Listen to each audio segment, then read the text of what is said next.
Thank y'all for your patience. Call the roll, please. Senator Albritton? Here. Senator Chambliss? Here. Senator Beasley? Senator Coleman? Here. Senator Coleman-Madison? Here. Senator Elliott? Here. Senator Gavan? Here. Senator Jones? Here. Senator Kelly? Here. Senator Livingston? Here. Senator Orr? Here. Senator Price? Senator Shonut? Senator Stewart? Here. Senator Stutz? Here. Senator Weaver? All right, we have a quorum.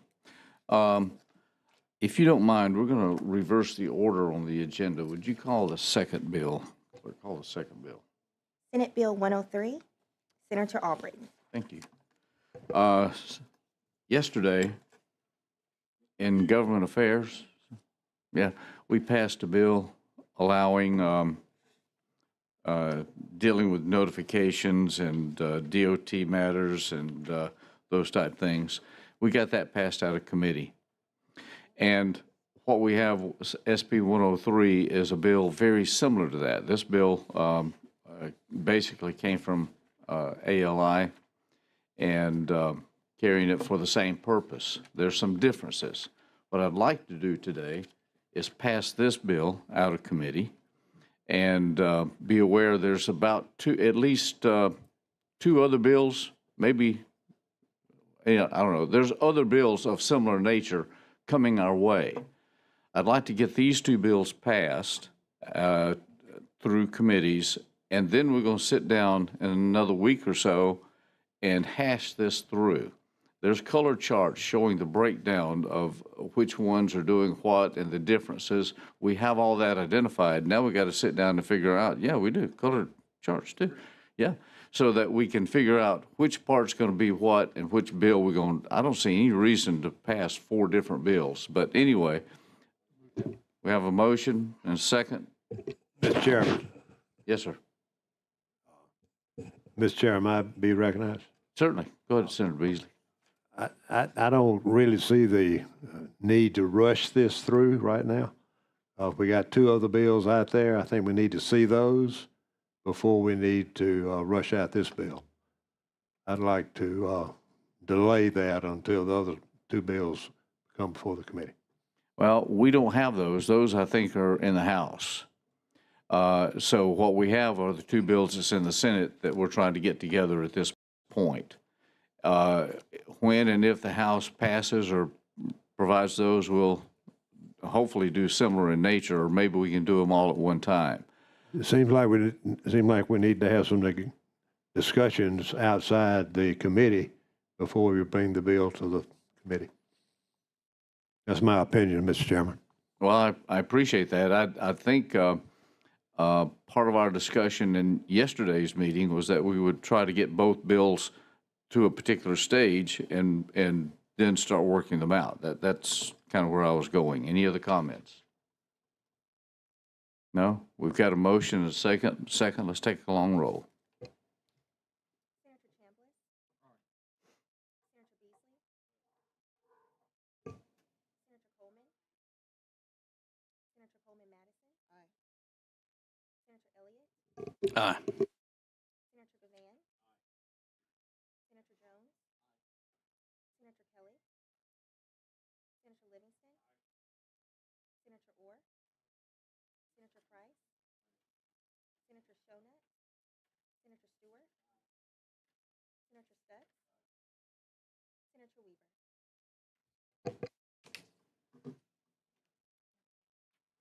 Bill's given a favorable report. Thank you. And I can tell Senator Beasley, we're not going to. Oh, put me as an aye. Yes, certainly. Thank you.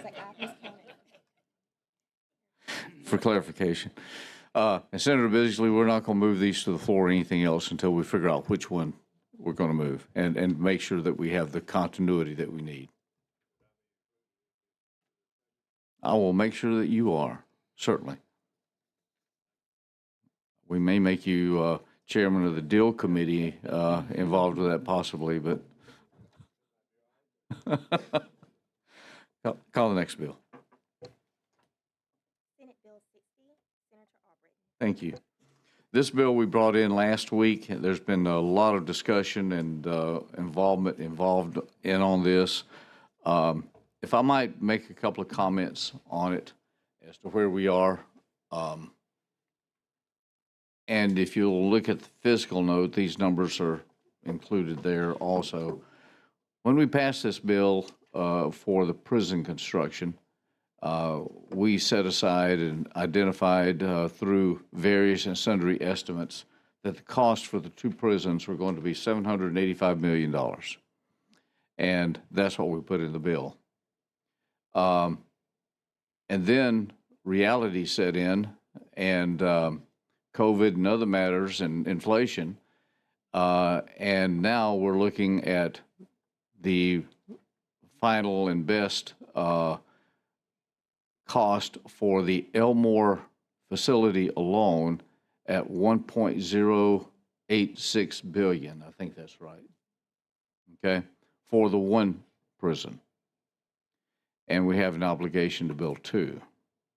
We were engaged to try to have 8,000 replacement beds, not additional, but replacement beds for those to satisfy and resolve the overcrowding and also the conditions.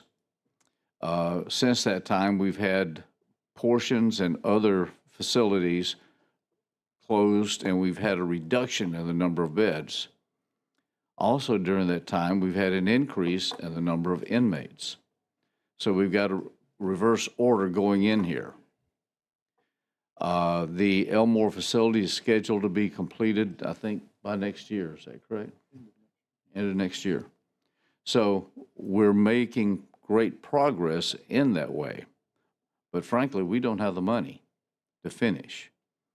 When we set up the 785, we went to market on this a year or so ago, and the market, we were able to sell $500 million.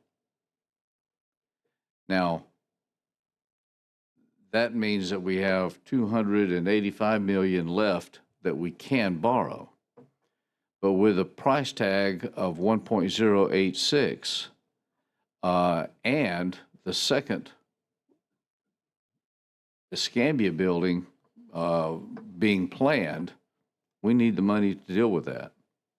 Now, through various and sundry means, we as a legislature, frankly, have worked to find, I use the terminology looking under the sofa cushions, to find monies to meet that obligation. And we've been more successful than many people could have imagined, because we have the money to pay for the Elmore construction completely. We also have, in following that same pattern, have enough money to fund the construction of about 60% of the Escambia facility. Now, there are plans that, okay, we can meet that obligation. We can build all of this and build the Escambia. But then we're left with, what do we do with the other? That put us 2,000 beds short with an increasing population. Hence, we come to where we are today. We still have the ability to borrow $285 million, but we're unsure that that will be adequate to meet the full needs. Now, the proposal that's before you is to give ASIFA, the body that's in charge of this, the borrowing authority and also the oversight, to potentially borrow an additional $500 million. That would raise the total amount of potential borrowing power to $1.285 million. That's the 500 we borrowed, the 285 that's left, and also the additional that we're looking at adopting here today. If you'll add that up, that's still less money than what both facilities will cost to construct. However, again, because of our other efforts, we will be able to meet that obligation. And it's likely that we will not have to borrow that full $500 million, but it will give us that opportunity so that we can move smoothly and as quickly as construction will allow to build and have both those facilities up and operational. Now, that's kind of where we are. Now, there's lots of questions about why can't we do it this way? Why don't we stop at the phase 2? And at that point, lots of concerns as to what the future may or may not hold. So my purpose today is to put before this body the answer of being able to fulfill the obligations that we've already got. That's where we are. Any comments or questions? Senator Stutz. Several years ago when we talked about when Governor Bentley was governor and we looked at plans of building 2 prisons and remodeling 1 prison, and the total package for that then was less than what 1 prison is now. But we were told then that there were going to be so many cost savings by more efficient prisons from the Department of Corrections was going to essentially, I guess, save enough money in operations to finance a large portion of the debt then. So I guess my question about taking on additional debt is what are the plans to repay it? Number 2, though, from the Department of Corrections, how much cost savings do they project? How much of this debt are they going to be able to service by having a more efficient physical plant? So how much money are we going to save to finance this huge debt that we're looking at? Senator, if I might, you're talking about the plan that Governor Bentley presented. That's been a while back. That was not passed. That was rejected. In fact, I think there was 2 or 3 plans that we went through trying to figure out a path to accomplish this. And frankly, the reason those plans did not pass is because it seemed apparent that those things were not going to work. So we developed another plan. It took about 4 years for us to go through about 3 different plans before we lighted on the one that we have. So your question is different from the plan that we have and the plan that was presented. We've known that we were under obligation to hire 2,000 new employees. We're still under that obligation by court order.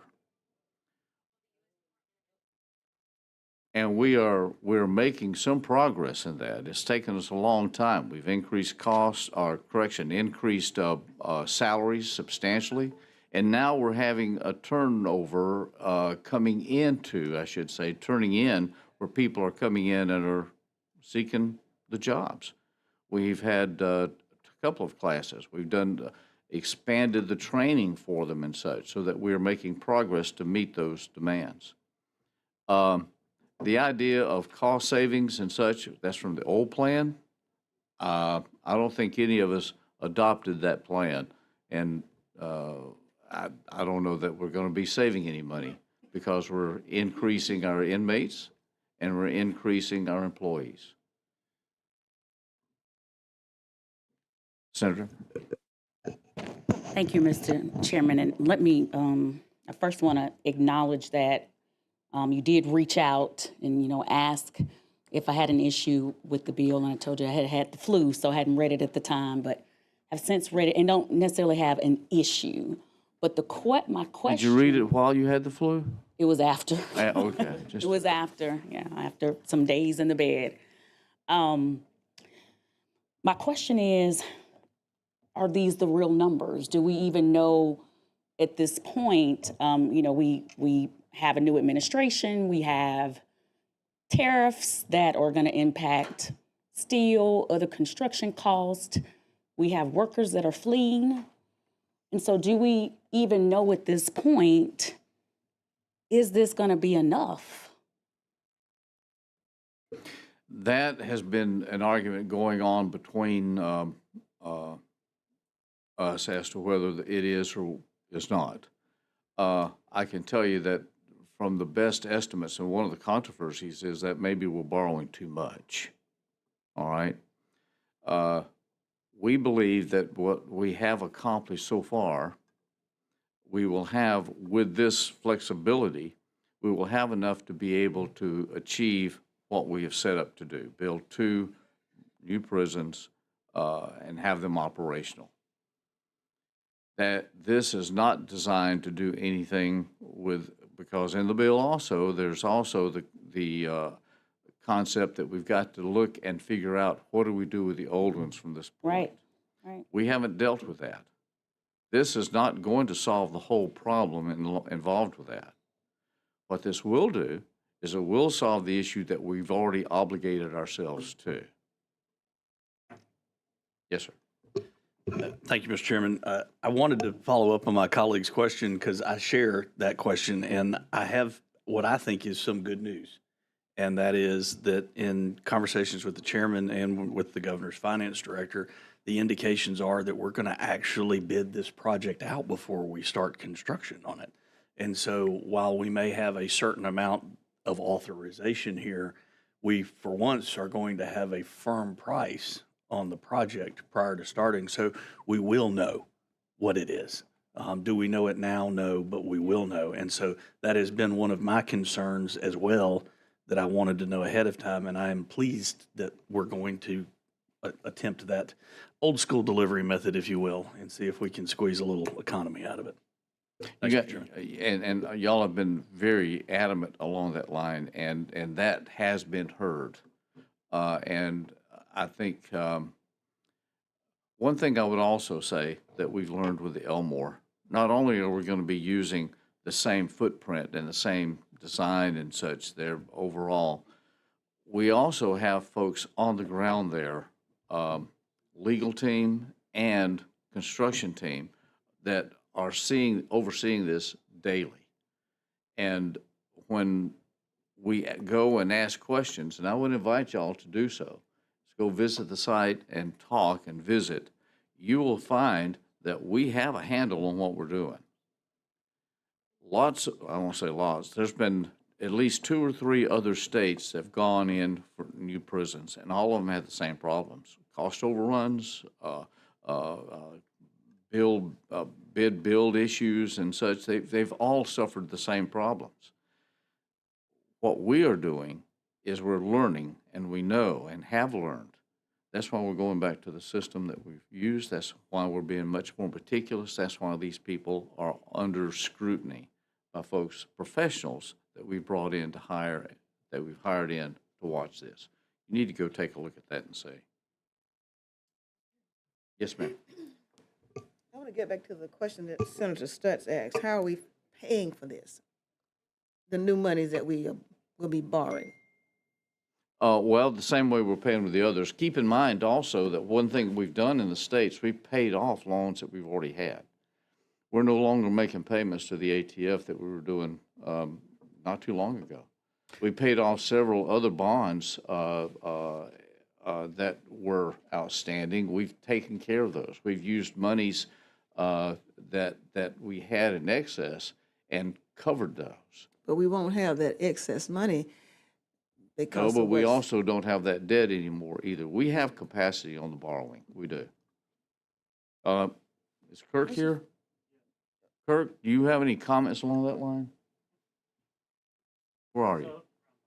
Okay. So, yeah, the debt on these bonds from the lease payments and corrections for occupying the facility. So, the general fund winds up paying for that through their appropriations to corrections. To Chairman Albritton's point, we do have debt in the state. Most of that debt is revenue bonds that has a dedicated revenue stream that pays for the services for that. We have very few, very limited amount of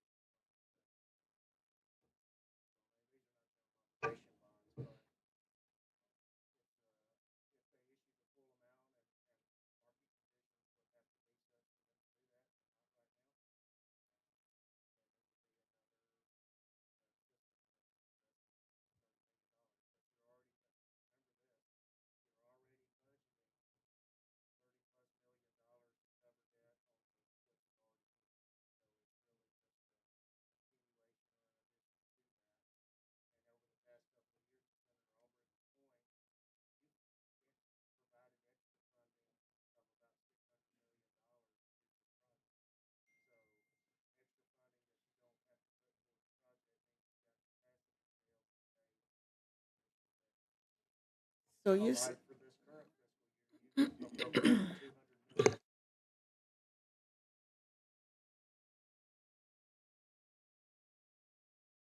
so you said that this would be in addition to debt that we already have, or just be a continuation. However, this would be new money, new bonds that we will be authorizing.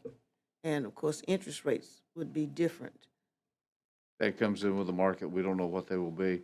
But one thing about this bill is it doesn't require that it be borrowed, nor does it give you a time frame.